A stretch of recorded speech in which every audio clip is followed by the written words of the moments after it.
So here I am, Big Stoozer. It's another new bike day for me, and this is my first ride on the Orbea Rise H30, which I believe I've just purchased brand new for an absolute bargain.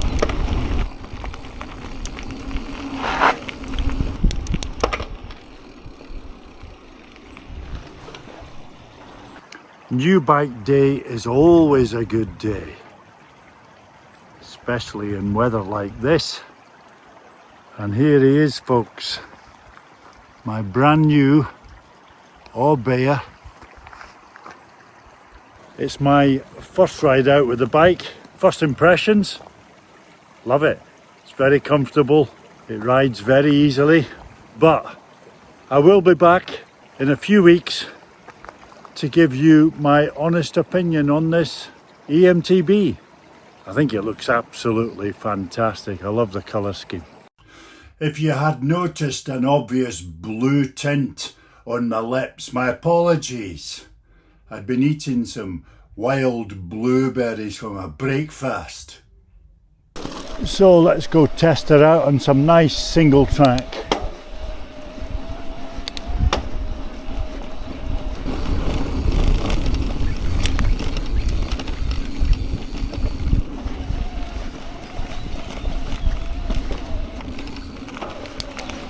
Say my first impression is there's a really natural feel to this Orbea eMTB.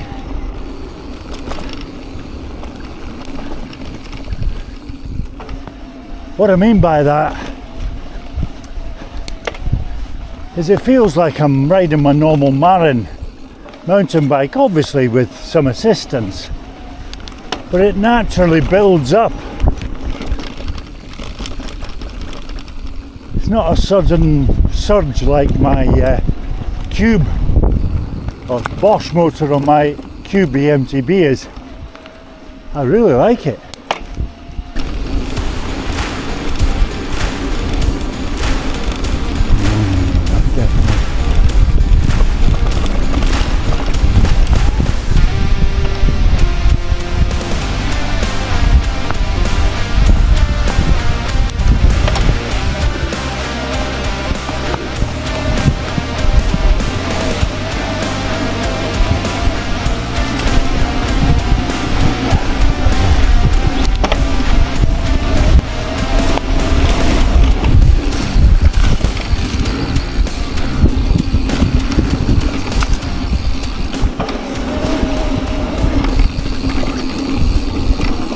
So after that really nice single track, it was time to test the Orbea on a stiff climb. Being over 18 stones, I put it straight into boost mode turbo on other bikes, and I have to say that it coped with me with the weight of Big Stoozer on it, no problem. What I did notice about the Shimano motor is it's more of a gradual build up than a sudden build up on, for example, the Bosch motor which I have on my Cube eMTB. But I really liked it. I liked the fact that the build up was gradual, especially in the boost mode, and it was a steady thing, and it eventually built up. And I'll tell you, I had to put a wee bit more effort in to going up the hill in the Shimano motor, so it's a good thing. But it more than easily coped with my weight, and bearing in mind I'm over 18 stone.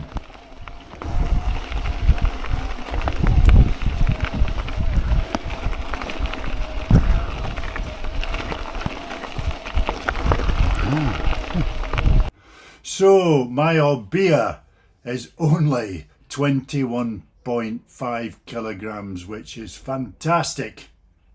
Now my previous eMTB, the Cube Stereo Hybrid, was over 26 kilogram, and there was no way on this earth that I was able to pedal that up a steep hill with the battery turned off with no assistance.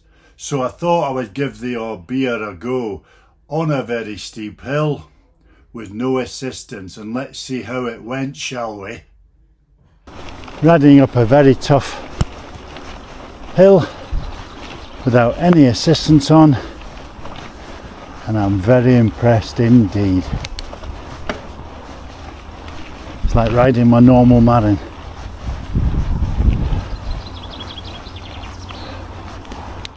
Fantastic.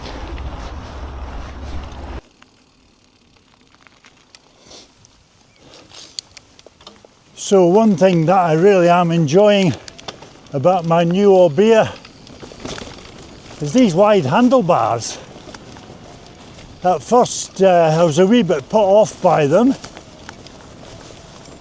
because I thought there might be an obstacle more than a benefit, but the handling on the bike is great because of them. I've never had a bike with handlebars so wide, and I'm loving them. They are something else. I'll go over the name of them later, but if you look at them, they really are wide buggers, but they're so comfortable. And I tell you what, I get niggly back problems now and again, and it's gone. My niggly back problems have gone seriously simply by having wider handlebars. Never thought that possible, but I'm loving them. So I've now got my shocks, front and rear shocks, set up just how I like them, and I'll discuss that in a moment, because obviously being a big guy, 18 stone, I need my shock absorbers to be set up just right. So at this point of the video, I wish to raise an issue that's been boiling up in me. Some wee insignificants out there sat behind their wee computers have been making adverse comments about my videos on Big Stoozer adventures. The kind of individuals that wouldn't have the bottle to say such things to my face. Snidey, miserable amoebas who hide in wee nooks and crannies when the going gets tough. This is a wonderful hobby for me and a diary of my lifetime adventures. So, if you don't like watching me on my bike, go and take a hike.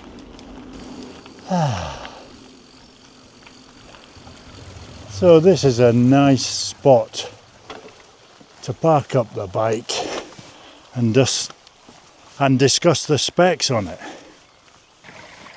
So there he is. After a few weeks of hammer, I haven't given him a name yet. What do I think of him?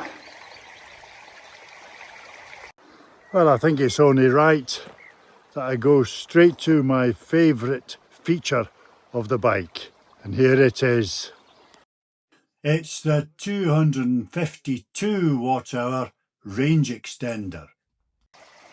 What an absolutely brilliant accessory this is for the bike. So coupled with the 540 watt-hour main battery, that gives me a whopping 794 watt-hours to take me along those really long cross-country trails. And yes, I thought I'd mention that the built-in 540 watt-hour battery is not removable, but that does not bother me one bit, especially when you've got these accessories as a backup. And I think I might invest in another one because they only weigh 1.4 kilograms. I've now got two range extenders. I got an absolute bargain on eBay for under £200, giving me a massive watt-hour range of 1044 watt-hours. I'm going to start that again. I've now got two range extenders. I got myself an absolute bargain on eBay for under £200. That gives me a massive, very impressive range of 1044 watt-hours. Ha! I'll never get range anxiety again. I'm absolutely ecstatic. And there they are, these beauties. 80 centimetre wide, just under 32-inch handlebars, which I have absolutely loved during the past month. I think they're great. I was very dubious about these wide handlebars, but I am having a ball with these. I thought I would find the bike difficult to handle with wider bars, but the opposite is true. I'm finding the bike really agile, and I think I've mentioned it already. I have a niggly back problem, which has disappeared. Seriously, I no longer have a niggly back. These wider bars, they lend themselves to a much more comfortable seat in the bike. I'm thoroughly enjoying them. It's the widest bars I've ever had on a mountain bike, and I highly recommend them for tall, heavier people like my good self. And if you are interested in specs and what these handlebars are called, I brought the spec sheet with me. Bear with me. They are the OC Mountain Control MC31 Rise 20 80 centimetre handlebars.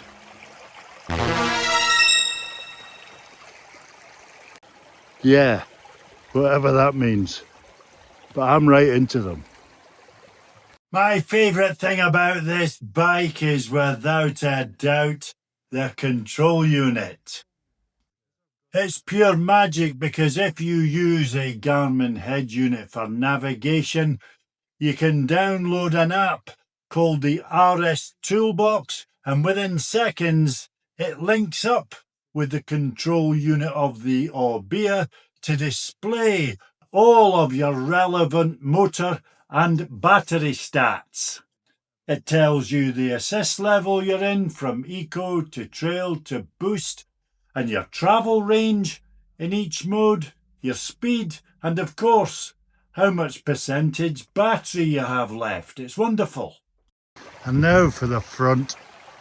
Shock absorbers with 140 travel. There they are.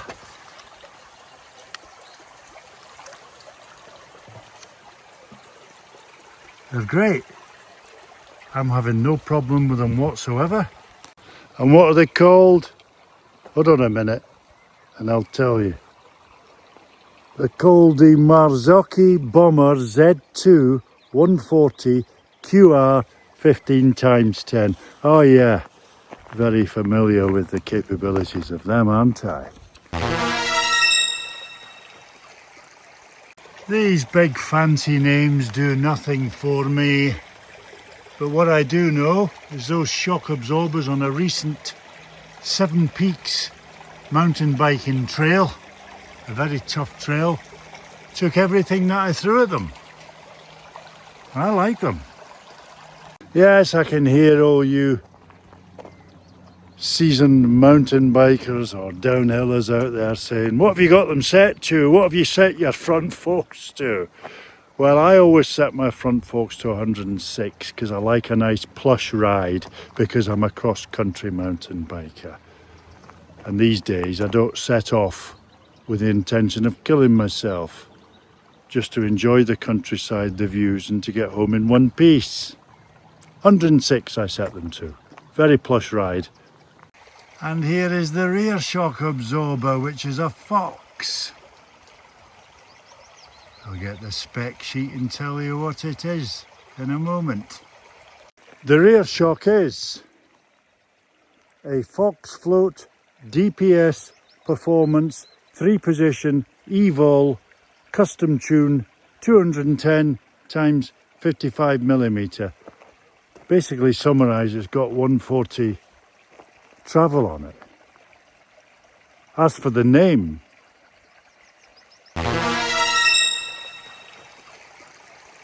all that spec stuff goes right over the top of my head. The names of these things are getting longer and longer. It's just a rear shock absorber, and all I know is I've got it set to 300 because I'm a big guy 18 stone, and it needs to be at 300. Otherwise, if I don't do that, I get pedal strikes.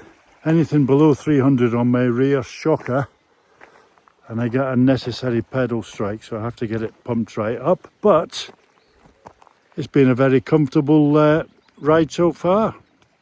I rate these rear shock absorbers for cross-country biking. I've had no problems, no issues, but it's early days. So the wheels on this are 29 inch with 29 times 2.4 Maxxis tyres. I don't know what make of wheels they are. I can't be arsed finding out. If I smash them to fuck, then I'll just replace them with stronger ones. So the rear tyre is a Maxxis Recon. I'm not going to read out the name of it. It's longer than a bloody tyre. I've had a tyre with better tread than this, but I think it's perfect for summer. It's fast rolling. And it had no problem getting up hills the other week on a really tough cross-country trail. But for winter I might need to change that one. And the front tyre is a Maxxis Dissector with another long name.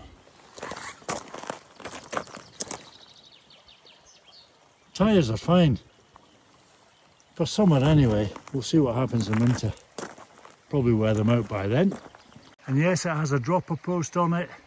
Don't know the name. It works. It goes up and down when I want it to, which is great. The rear derailleur is a Shimano Dior M6 100 SGS Shadow Plus. Bloody hell. These names, they really make me laugh. I've ridden, I think, Shimano Dior cassettes, or group sets, call them what you want, for years, and I've never had any problems with them. Hardly ever had an issue with them, so I'm fine with that. And the brakes, yes, what are they? Well, they are Shimano MT410 hydraulic discs, would you believe? And how good are they? Well, I've already told you my weight. I'm 6'6". I carry a lot of weight in my rucksack, and I did a lot of very steep downhills in some mountains recently, and it stopped me on a sixpence. I've had people say these brakes aren't powerful enough. I don't know where they're coming from, because half of these guys are will-o'-the-wisps and weigh about 9 or 10 stone. I mean, they're not the most spectacular, expensive hydraulic brakes out there, but they do the stuff for me. I found them to be absolutely no problem recently. Really good. They react really quickly and bring me to a stop quickly. That's all I need to know. Now pedals, can't mind the name of them. It didn't come with pedals. So look at the colour scheme, nice goldy colour scheme. So I bought them from fucking Amazon just to match it, and they seem to be okay at the moment. But they'll probably turn out to be crap, and I'll have to get something a bit more decent in the future. But otherwise they're okay. And the chain, what's that? Fuck that, it's a chain. Probably Shimano. Oh wow, the headset, wait to hear this. It's called a Across Alloy 1 to 1/8 to 1 to 1/12 inch integrated.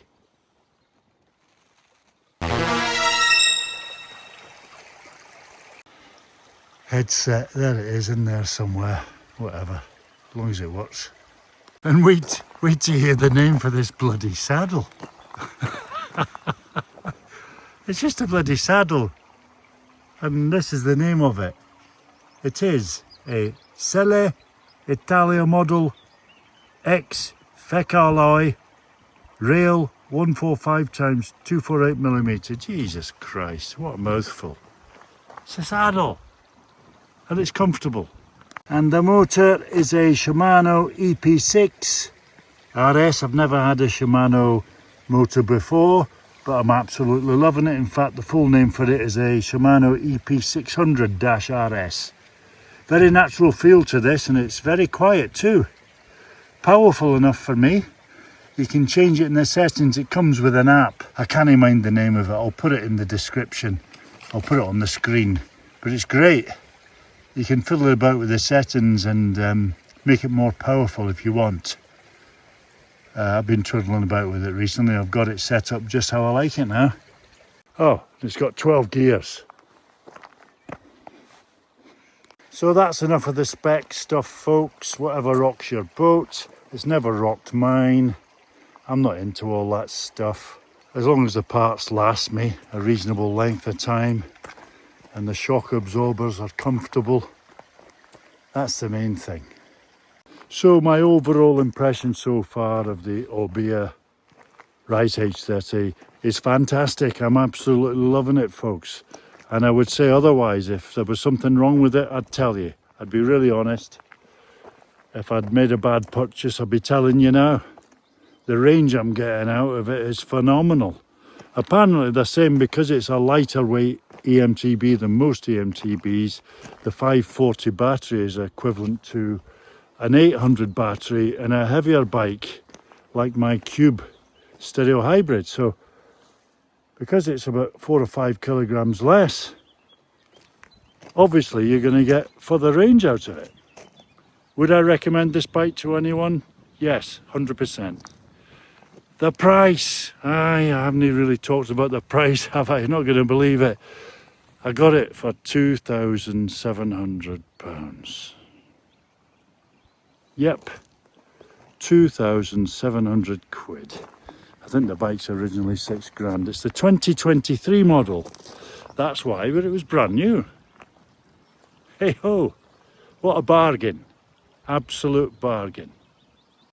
And so it's back to Big Stoozer in his man cave. So, if you're looking for a very agile, lightweight eMTB with a fantastic range, then look no further than the Orbea Rise H30. I highly recommend it. It's a great e-bike. Go and get one. You'll love it.